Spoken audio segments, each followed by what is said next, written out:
Bro, let's go.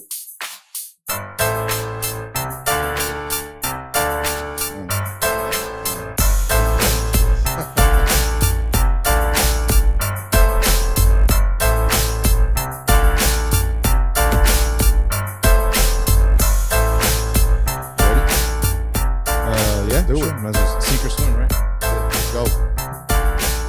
My people, welcome to another episode. Hey, yo, Ness. Friends of the Program, Season 1. Damn, here we are, Episode 5. I never thought my introvert ass would be at Episode 3, and here we are at 5, man. This is crazy. Before we get to our guest, I just want to give a huge thank you to all of you guys. The DMs, the texts, the phone calls, the messages, everything, man. You guys are making me better every single week. So I want to just salute you guys for doing that.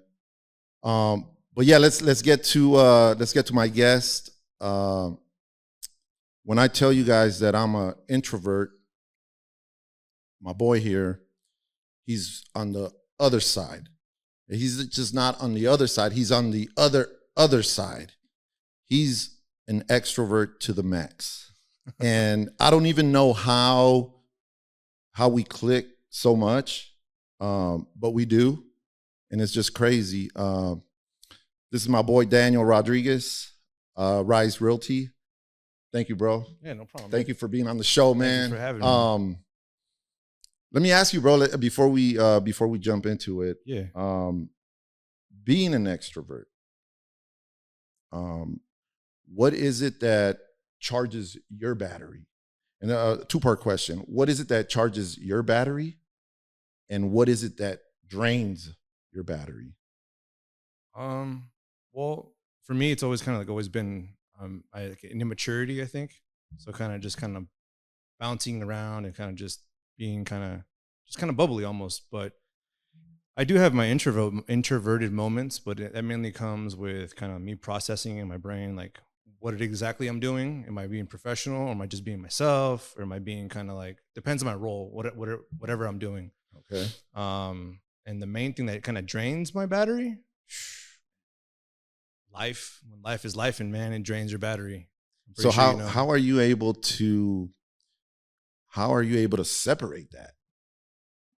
You know, because for us, like, you know, us that are introverted, you know, draining my battery is walking into a place and there's a shitload of people. And right away, I'm like, fuck, I'm going to have to talk to this person. You know, yeah. Where for you, it's like, boom, let me go introduce myself. Let me boom, boom, boom, boom. And then what charges my battery is being able to sit back, relax, no one around, and just be me and just be able to relax. Yeah. You know? So what is it like when it comes to draining, you know, your battery, how do you, when you have to, you know, when you have to perform or when you have to do the things that you do, how do you block that? Pretty much, I don't think anyone really does like a solid job of doing it. I think it mainly has to do with kind of like your mentality, like the totality of your mentality of what it is you're going into. Like if you're going into like a business meeting and you have a bunch of people in there and everyone's meeting people, I mean, everyone does like the occasional, let me have a drink. Right. And then that's what loosens them up. The liquid courage. Liquid courage, right. Essentially, is that ways what I'm getting at. But it's kind of it's like a mindset. When you go into it, I mean, ultimately, I like meeting people. So I like doing that. I like shaking their hands, I like meeting them do it. I like hearing their story. Naturally, I think it's a curiosity. And if you naturally have like a curiosity of, hey, I wonder what that guy does. I wonder what she does. I wonder what they do. And it's kind of like, it just comes natural. You kind of just, hey man, what'd you do today? You know, right. Or, you know, really? What made you get into that? Right. And you just start kind of curious. And I've seen that, like, you know, through the years that I've known you, I've seen you do that. And I'm like, this is crazy. Like it's like you've known them all this time, but you just automatically go up to them and introduce yourself and do that. Yeah. So let's jump into it, man. I know I've known you maybe a little over 5 years now, maybe a little bit longer. Talk to the listeners, man. Talk to the viewers, like how was Daniel growing up? Did you grow up out here in the valley? You know, how were you? Yeah. So my story was just kind of like grew up out here, kind of just grew up. I went to AV high school. So Okay, graduated 2004. But mainly my mom and my family was separate or not separating, but they were mainly bouncing around from LA to out here. And then my mom got her house in East Lancaster. And then my dad, when they separated, he moved to East Palmdale. okay, So naturally, I think I was like around 16, 17, 18, around that time when all that stuff was going on. I was still like in very like in high school age, kind of like, just transitioning from middle school into high school when all that stuff was happening. And I was just like little dumbass dude, I'll be honest with you. Immature and just making stupid decisions, just like every teenager does. okay. And were you still like the way, outgoing in school? Were you like that, or No, actually, to be honest with you, man, I was really kind of like introverted, like a lot. It was kind of mainly one of those things that didn't come out till later in life. It was kind of, I think, I don't know if anyone else can relate to it, but it's kind of like you're not really confident when you're kind of going in your high school age and your teen years. okay? And then once you have that certain life experience and you kind of clicks in your head, like, I can handle this, I can deal with this. Right. You kind of naturally get like a confidence, and then it just kind of comes. It just, It it just comes natural. Well, I've noticed that too. Just being around you, I become a lot more extrovert. I come out of my shell per se. Yeah. But it is just being able to, the energy is there, so it's like it allows me to do it too. Mhm. So I could see where that comes from. Do you think that also helps with the people that you're around? Like, it kind of, they're the way they are 100%. rubs off on you. Yeah, Oh, okay, 100%. so Yeah. so it helps you out then too. Yeah, no, that's what I'm saying. Yeah, Yeah, it yeah. does. Especially doing something like this, from the beginning, from the get go. And I'm pretty sure when you heard that I was going to do it, you were probably like, damn, this was going to do that, because yeah, being in front of a microphone, being in front of a camera, being in front of people is not something that I've ever done, So yeah, it's being around people like you, that I see on a regular basis, being able to do it, it puts ease to my mind for me to be able to do it also. Well, to be honest with you, man, I wouldn't be able to tell if you were introverted, because you're very. Right now, you handle everything. Right now is amazing. What you've done with the show and with everything, it's awesome. Thank Proud you, of you. man. Thank you. I think I'm learning how to be selectively extroverted. You know what I mean? Like, Yeah, yeah. I'm not like that with just everybody, but when I get to know someone, Yeah. it makes it a lot easier. I know you switched careers, and that's the main reason why I wanted to get you on the show, because a lot of times when we get a job or we have a career, we get comfortable, and it may not be something necessarily that we want to do, but because we're comfortable, we have a paycheck, everything is just kind of like just coasting. We don't do anything about it. I wanted to get you on here, because I've seen how you've gone from doing this to now doing something totally different. At what point, did it happen in high school when you said, you wanted to become a cop? Because Yeah. that obviously that's for the viewers and the listeners, that's what you started. That's what you started doing. Yeah. But was it in high school that you felt like you wanted to do that? No, it was more like a curiosity, I guess. I saw my sister do it, Okay. so I kind of wanted to follow, like, almost essentially in her footsteps. But I threw out like just a couple applications. I didn't really don't know. Really didn't have like a selective path on what it is that I wanted to do, but I know I wanted to help people. When I did that, I had just applied. I was 22, and I applied to two agencies at the time, and I got picked up by one of them, and then 15 years later, here I am. Yeah, man. And I, in the short period of time that I've known you, I've seen you, grow in the department. Yeah. But I also noticed, and I remember the day that I met you, you were having a party, right? It was, I don't know what kind of, it was during the summer. You were having a party. Yeah. I was out I think I was at a sneaker show with my son, and my wife went, she was at your party, and, I'm thinking in my head, I'm like, shit, I really didn't want to go because I didn't want to be the center of attention. Obviously, I already knew everybody was going to be there and I'm going to show up and everybody, all eyes on me, right? I didn't want that. So in my head, I was already thinking the party's going to be over by the time I get back. This show was, 2 hours away. I was already, in my head, I'm like, she's going to call me. She's going to say party's over. Let's meet at the house. Let's watch a movie, something, right? Yeah. And I'm on the freeway and she calls me and she's like, and I can hear music in the back. And I'm like, shit, man.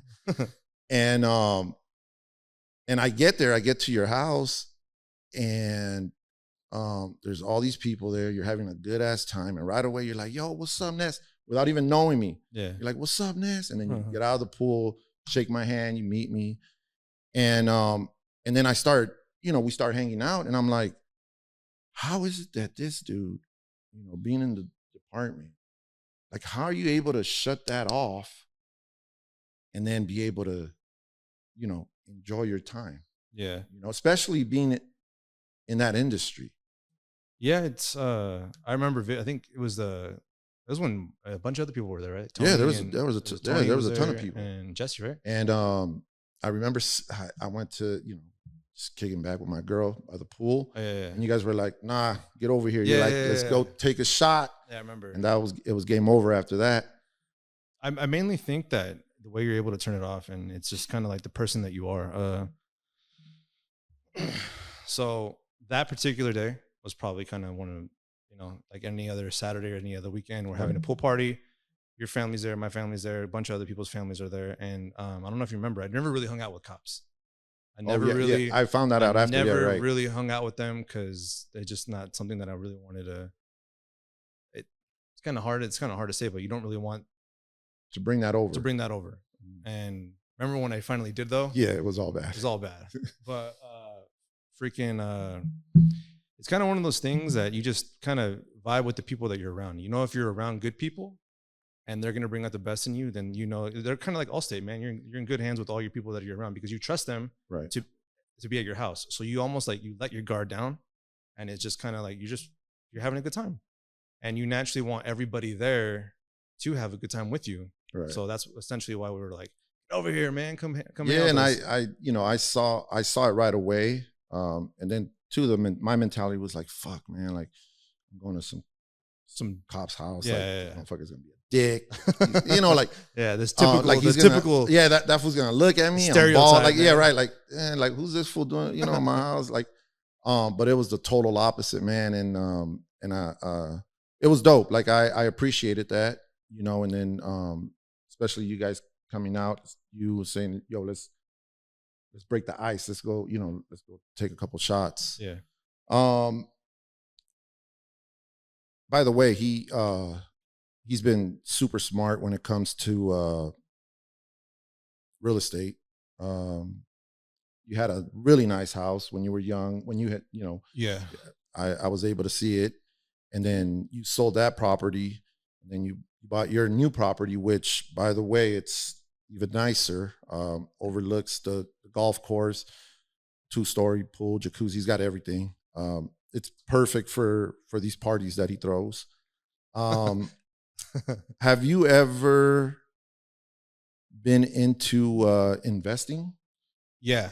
So, I don't mind if I feel. No, go for it. Cool, man. Hey, who makes this, by the way? Luc Belair. Yeah, that's Belair. That's my boy. Shout out to DJ Clue. DJ Clue right here, man. Yeah, man. This thing tastes amazing. That's but yeah. So I bought my first house. I was 23. 23, I bought my house, man. I had a 4-bedroom. At the time, I was a single dude. 23, 4-bedroom, like two I didn't know two you bathroom. I had a pool, had a spa. At the time, I only had one kid. So from there, it was just kind of just many blessings. And from there, man, it transitioned into the market. The market's crazy right now. The market for me has been nothing but a blessing.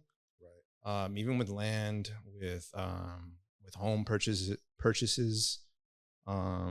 It's always been kind of I like buying and selling. So I don't know if you remember like my Camaro. Yep. My Supra. Yep. Those did you end up getting rid of the Supra? Yeah, I got rid of you the got Supra. rid of it. Yeah, some guy. Dude, let some them know guy, what it was, man. I'm pretty sure. So for those that are into cars, man, I had a '69 Camaro. It was all modded. Everything was completely done. It had a 454 engine in it. I bought it in Burbank, and then I sold it for more than what I had bought it for. With that money, I used to import a 1997 Supra. So it was a Mark IV. It was a right-hand drive Mark IV Supra. I remember driving you around. Remember that? Yeah, I drove it too. Yeah, you drove it too. You were sitting on the opposite crazy, side. Yeah. Man. So it was a good car, man. I had it for about almost 3 years. The thing that was fucked, bro, is that I got it right when COVID happened. I remember. So when I sent Japan my money, they like Trump wasn't allowing any overseas goods to come into the US because of COVID. So I had already sent them my money. So like they had all my money and they're like, hey, we got your funds, you know, type of thing. And then we can't send you the car though. I was like, like what the man? Like I'm like, nah, man, come on. But they were cool, man. They were completely honest. The Japanese are amazing, by the way. If you ever want to buy a car from Japan and you need to know how to import it, let me know. Did you buy it from a company or did you buy it from like a private party? So no, I bought it from a company. So if you guys ever want to know, you go to GooNet Exchange and you search the car that you want to, like say a Skyline, or you want to import a Supra or whatever it is. Right. They will ultimately reach out on your behalf. And they charge like a small fee essentially, but it all comes down to like the overall price of the car. It's all included in there. And when I sent them the money, like I was saying, they freaking kept me up to date on everything, bro. Like they were like, hey, we just got the car to the yard. We're cleaning it, we're washing it, we're doing all this stuff. And then they organize everything and they put it on the container. And then they tell you what ship it's on. That's dope. Yeah. So and then there was problems too at the port. At the port, yeah, Long right? Beach. Like there's all these ships. This is stuff you don't even know, bro. Like you don't even think about it. You don't think about it, right? Yeah. So then you're like, fuck. When you import a car, when you import anything, the Homeland Security, they won't allow you to go onto the port. So you have to find like another person to go that's allowed to go onto the port and then bring your car out or whatever it is you're buying, bring it out for you. So you got to charge them money. Then they go in, they grab your stuff, then you have to pay them again. It was crazy, but I ended up getting everything, legalized. I got my California license plate and I was able to drive that car around. No problems.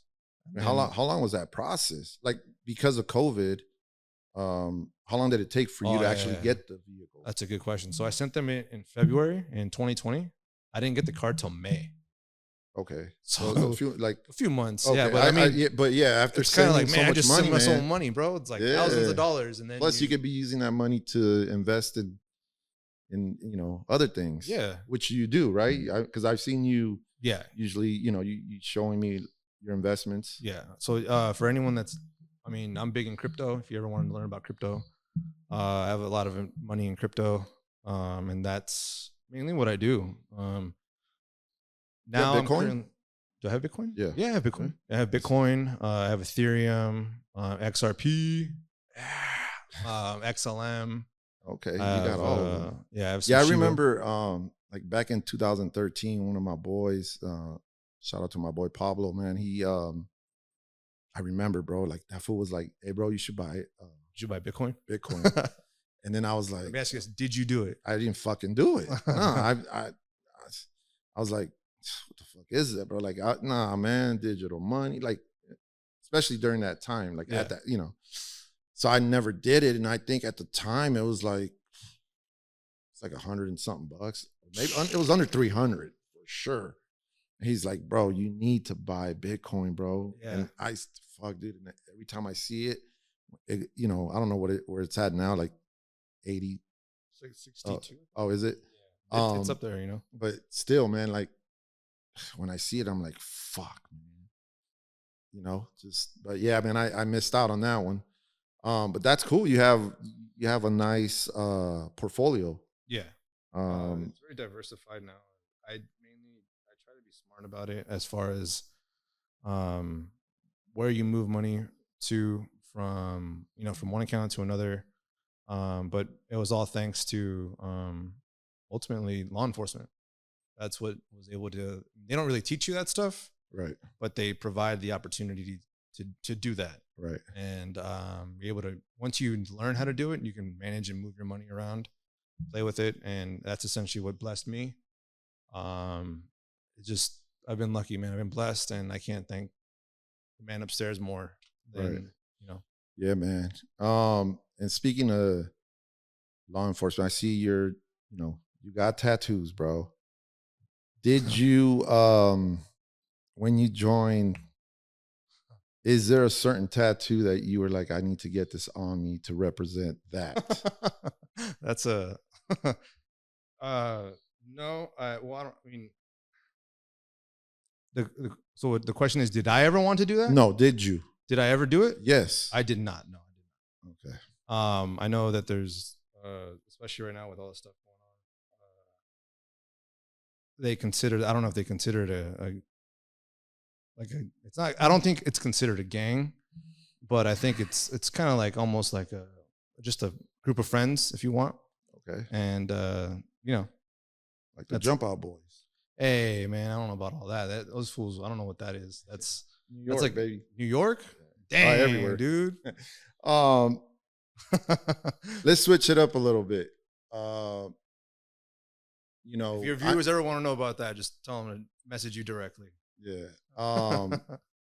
Going from law enforcement, right? I mean, I'm pretty sure you saw a bunch of shit every single day, especially out here. Yeah. And it's crazy too, because I remember you telling me like, yo, you want to go on a ride along? And it's crazy that shit's even allowed because of so much shit that goes on. But at what point did you say, man, I think my time here in law enforcement is done. Let me try something new. Because it takes, for lack of a better word, it takes balls to do something like that. Yeah. Right. Especially you being at a certain level already in law enforcement, wanting to change it up and do something completely different. Yeah. So what was it? Like, what allowed you to make that change? Well, it wasn't a change I was looking for, man, to be honest with you. It was kind of like one of those unfortunate events that just happened. And you have to either you stay comfortable and you stay in your rut, or you rise above it. Right. What I mean by that is a lot of people, when they have like a misfortunate event happen, or they stay in that solitary rut, because that's all they know. And that's all. Like, I question myself a lot of times. I'm like, what the hell am I going to do? Like, if I decide to change careers, right, what the hell am I going to do? But for me, it was kind of like, I have a family to provide for, and that's ultimately what got me my ass in gear. If you want to do, I've always liked doing this, like buying and selling, investing. I've always liked doing that. So I was like, fuck it, real estate, why not? Right. I like buying properties and, investing in them, and maybe going in with a partner to rehab, like almost like flipping. Yep. Or wholesaling. And then I like doing that. And I said, fuck it. I just jumped in, and it's been a rewarding endeavor thus far. Okay. How long have you been doing it now? Full time? Yeah. Or when I get my license? Full time right now. How long? Full time? Yeah. Full time. I've actually only been full time since April. Okay. So a few months. And then the team that I'm part of right now is probably the best in the Antelope Valley. and in my opinion, the best in California. So it's part of the Rise team, but we're through Real Brokerage. Okay. And we just got an office here, right here across the street from where we're at right now. And we have the grand opening on the 21st. And I know a lot of people always hype up, kind of like, hey, I'm a realtor, I work with the best team, but it's like legitimately like the best team. And I think too, like you gave me a tour of the facility, man, and Yeah. it's a nice facility. Yeah, and yeah. it overlooks the boulevard. You're on the top floor. So I think visually, when you have clients go up there, man, it's already a plus. Right. So how are you enjoying it? How are you enjoying the change? The change is good. It takes a little bit to no one ever tells you like the roadmap though. When you get licensed as a realtor, they don't ever tell you like, hey dude, here's your real estate license and you need to do this, this, and this, and this, and this. Or follow, everyone has like an idea on how to do it, but they don't really tell you how. And that's why essentially like being part of a team is better, because you have trainings on certain days, and it's like all live personal training. And then you can hear like people that are more seasoned than you, they'll take you with me. Like you can shadow them, and now you know how to structure a deal, what to say, things like that. But there's like a lot of elements involved within real estate. Like they don't tell you like, hey, go do door knocking. And okay, well, what's door knocking? Right. You go knock on a door and you give them flyers. Well, I'm giving them a flyer for what? Type of thing. Right. So when you have an open house type of thing, you want to promote that specific property, but your job is essentially to get people to go into that house that have an interest in either buying or selling. And that's what the door knocking is Or for. selling their own home. Selling their own home, correct. Right. So, and that's essentially like, there's like a lot of elements involved within this realm that I've had to learn. And it's as long as you have like a good mentality and you have like a good work ethic, man, you could be successful in any industry. It doesn't matter if it's in clothing, real estate, doesn't matter what it is. As long as you have like a strong work ethic, man, you can go anywhere, bro. Sky's the limit. Yeah. So I heard you say, because are they fairly new out here in the AV Rise? Yeah. Or I heard you say there's going to be an open house. Grand opening. Or grand opening. Yeah. When is that again? Friday the 21st. Oh, okay. So that's going to be here at the location. Yeah, man, it's gonna be dope. We're gonna have like it's almost like a giant mixer if you want, but we're gonna have casino night. So if you're local here in the AV, come by. It's on Lancaster Boulevard, right on the 3rd floor.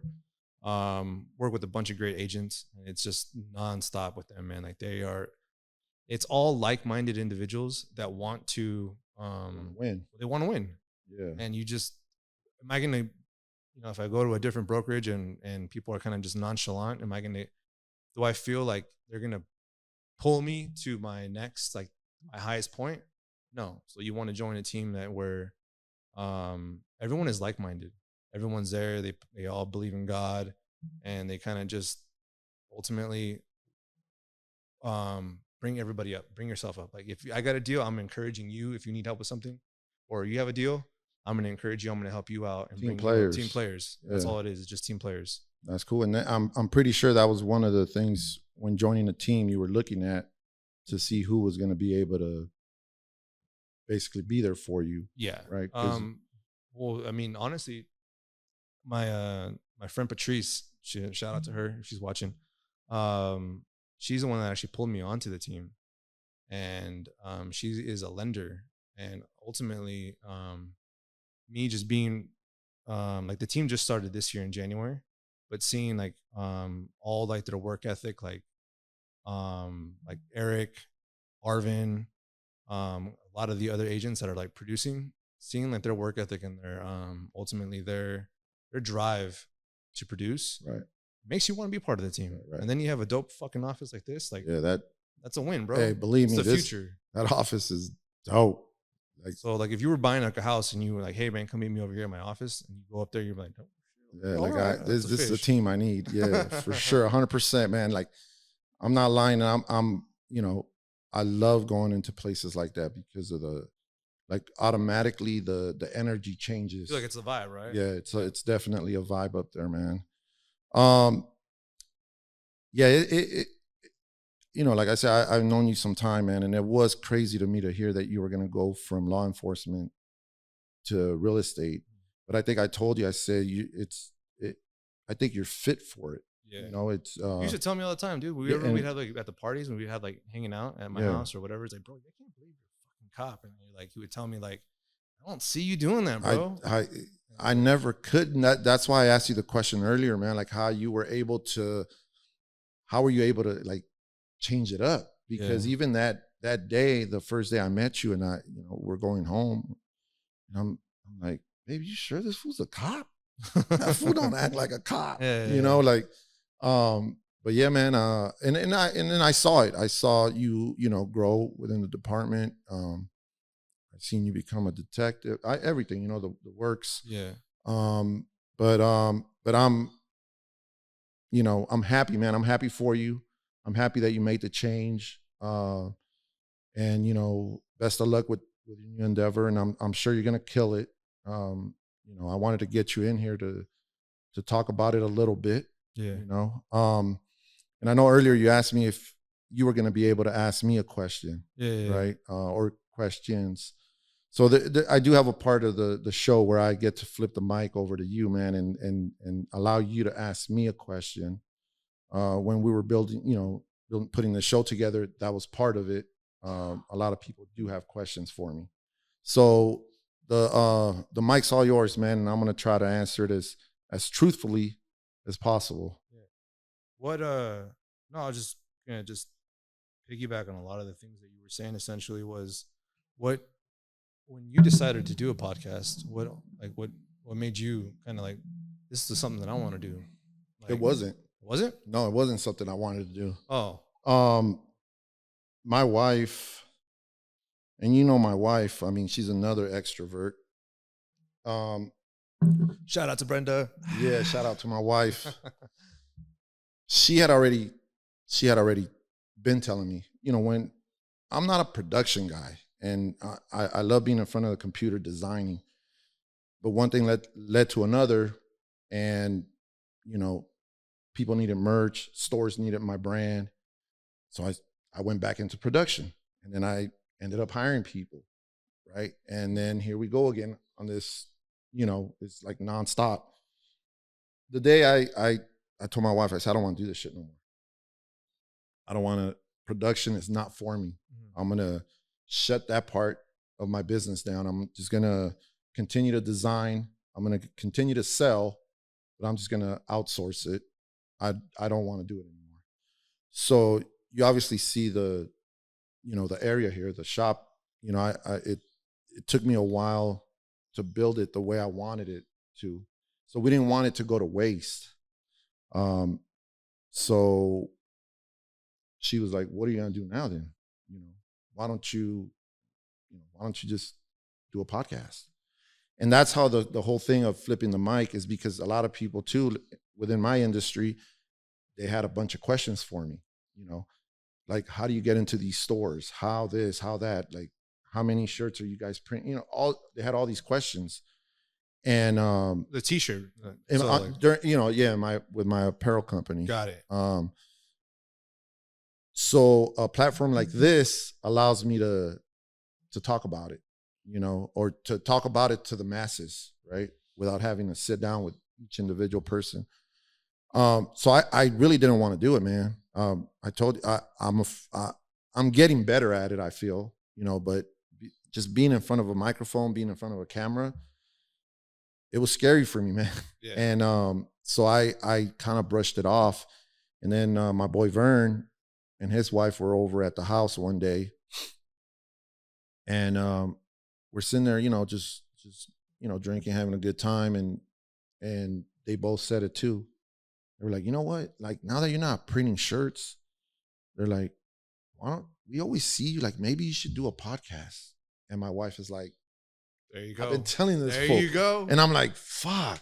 Yeah. And then the crazy thing is, I couldn't even. There was no excuses, bro. Like, Mike, he's got the equipment. We got the location. Shout out to Mike. Yeah, shout out to Mike. Like, if it wasn't for Mike, it'd probably still be an idea. Right. Only because he was already set up. He's done a ton of podcasts already. So it was easy to piggyback off of him, and get his insight and say, here's the equipment, you got the location, let's go. Yeah. So I couldn't even use that as an excuse. So it was like, fuck, I got to do it, man. Yeah. And yeah, man, it took, bro, like that first one, I was fucking nervous, scared, like shake, and it's because it's something new. Yeah. Right. But, I always tell my kids, I tell my wife, I tell everybody, I'm like, when I go into something, and that's why, before the show started too, I gave a shout out to everybody that watches and gives me feedback, because I use that feedback because I want to learn and I want to be better. Like every single show, I want to be better. Right. Yeah. So, and when I go into something, I don't like to half-ass it. I go all the way in. So that's what I'm doing now. And even though it's new to me, like every episode, I'm learning something new. Yeah, and that's why I continue to watch. I go back and watch the older episodes, right? To almost see like sports. Yeah, it is. Or, when you play it, you play a game and you watch film, and coach. That's what I'm doing. So yeah, man, I didn't want to do it, but I'm happy that I'm doing it. It's a new platform. And again, it takes me like out of this shell a little bit, and I'm more comfortable now talking to people. I'm not as, I don't want to use the word shy, but I'm not, it's easier for me to do that now. I got you. So yeah, man, I honestly, to answer your question, I didn't want to do it, but here I am, and it's episode 5, bro. You're doing great. And I've watched them. I've seen them even on YouTube. And they're just, like you said, they're constantly getting better. They're constantly getting better, constantly evolving. And that's ultimately what you need to do in order to almost like pull yourself up to the next level, dude. Right. That's exactly it. It is. And it with t-shirts, it was the same thing. I designed a t-shirt and I sold 2. The next design, I sold 3. The next design, I sold 10. And before you know it, I'm selling thousands of t-shirts, right? But it took time. Yeah. It took effort, and it took me being consistent. And that's what I want to do with the show now too. I want to be consistent. So that's why, you notice I hit you up and I was like, hey bro, you're on this coming week. Yeah. Here are the topics. You want to add something, let me know. But I'm constantly, like learning. Yeah. And I'm going back to my old ones. I'm watching different podcasts. I'm listening to different podcasts to see how they do it, and take all of that information and really create my own. Yeah. But yeah, man, here we are, man, episode 5. Before we leave, I need you to let them know socials or how they can reach you. 100%.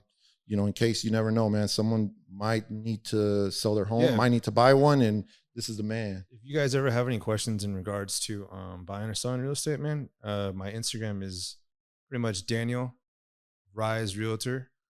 And if not, you can just look me up, just follow Nas and hit me up. If you have any questions on anything, also, not just real estate, how to buy a car, how to import a car. I'm going to tell you right now, that's not easy. Yeah. Try to figure it out on your own, man. Good luck. Yeah. And don't even think about buying Bitcoin right now, because that shit. Hey, man. Right now. Oh, right now? Yeah. Okay. I don't know if there's going to be a dip or not, but I mean, you never know. Yeah. But yeah, man, it's if you have any questions, man, just send me a DM, send him a DM, and we can get into depth into more of other stuff, other topics. Right. Maybe at a different show. Actually, one more question, if you don't mind me asking you. Okay. Sorry. Is pretty much, have you ever thought about bringing anybody else, like someone that's not really like another just starting entrepreneur? Yeah. Wanting to bring them onto the show that you really 100%. Really know? I'm going to. And try to Yeah, I'm going to. Okay.